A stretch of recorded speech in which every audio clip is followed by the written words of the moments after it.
What's up, YouTube? I wanted to make a video about the AC troubles I was having on my truck. I have a '07 Ford F250 with the 6.0, and problem I was having basically was the compressor was cycling off under heavy load, and sometimes I would notice that the compressor would turn back on maybe once in a blue moon on its own, and then it wouldn't, typically it wouldn't engage. I'd have to wait, give it some time, then maybe it would finally come back on.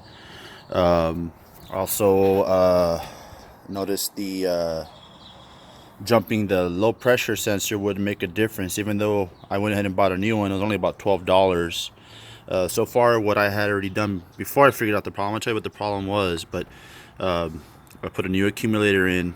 I put in a brand new orifice. I think I went with the red, I believe, which gives you a bit better performance, but it does tend to drop the pressure pretty low. But it works out great on my truck. I have no complaints with it. Also, I did install a brand new condenser as well here in the front. I did vacuum the system out. I had it vacuumed, and I topped it off with about 42 ounces of refrigerant or Freon, whatever you want to call it. And I added about maybe 2 ounces of PAG oil to compensate for the new condenser going in. But anyways, I figured out what the problem was. I don't know if you've ever heard of this. It's called an air gap. And what happens is, down there at the bottom where the compressor is, over time, I think it's kind of like how brake pads wear out or rotors wear out. Same thing with this clutch plate. You see, the way that it works is there's a magnet sitting behind this the clutch pulley here, and whenever the signal is sent to the compressor from the PCM, those magnets are electrified. And well, what happens when you add electricity to a magnet? It gets stronger. It gets stronger enough to pull this plate in, and that engages your clutch. That gets your compressor spinning. That moves the refrigerant around from the hot side to the low side, and etc., etc. Well, the way I figured this out, a friend of mine who's a mechanic but lives pretty far mentioned it to me, and I never really got around to it. I just told him, yeah, I'll look into it, I'll try it out. So what I would notice is the truck would make a humming noise whenever I would hit the AC button inside the truck, but nothing would happen.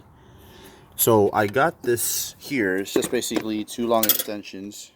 This is for spark plugs. This is spark plug bolt extractor socket. So I put them together, and when I had the AC on, after I pressed the button and it still wasn't engaging, I put this down there, and right away I felt the magnet pull it over like that. It actually pulled the socket towards it. So that told me the magnets are receiving electricity. The compressor is trying to engage. There's just something wrong with the pulley itself. Either the plate is too far, or the clutch itself is failing in front of these magnets. Doesn't want to engage for whatever reason. After I knew, because if I would try to start it on a cold start, it would start up. The compressor would kick in instantly. So went ahead and saw that as soon as I tapped it with that setup, the compressor would engage. So that told me right off the bat there's something going on down there. So what I went ahead and did, went to Harbor Freight here in town. I bought this.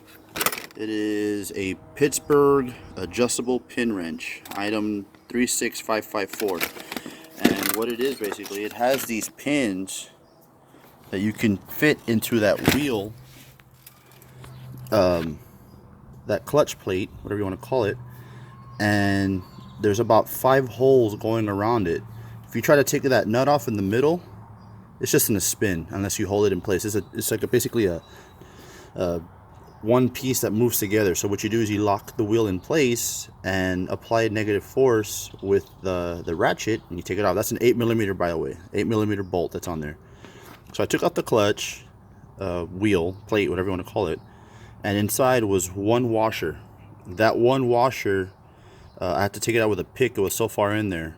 And I recommend you use some sort of Loctite, whatever brand you prefer, when you put this back in there, just because it spins and its vibrations, it's going to make it go loose. So put everything back on there, tighten it up really nice, and now it cycles on and off beautifully. And my AC temps in the truck itself are reaching down to about 38 degrees on a hot day. So very happy.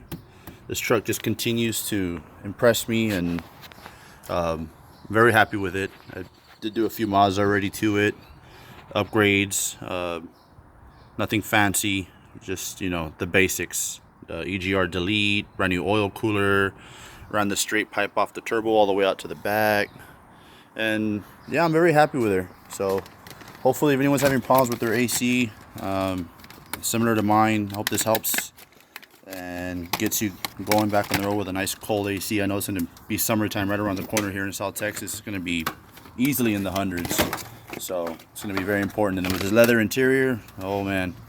Also, one more thing I should mention, my old alternator did go bad, so I ended up getting a new one with Advanced Auto. It's lifetime warranty, and I think I got it for like $90 with a 25% code off that I have.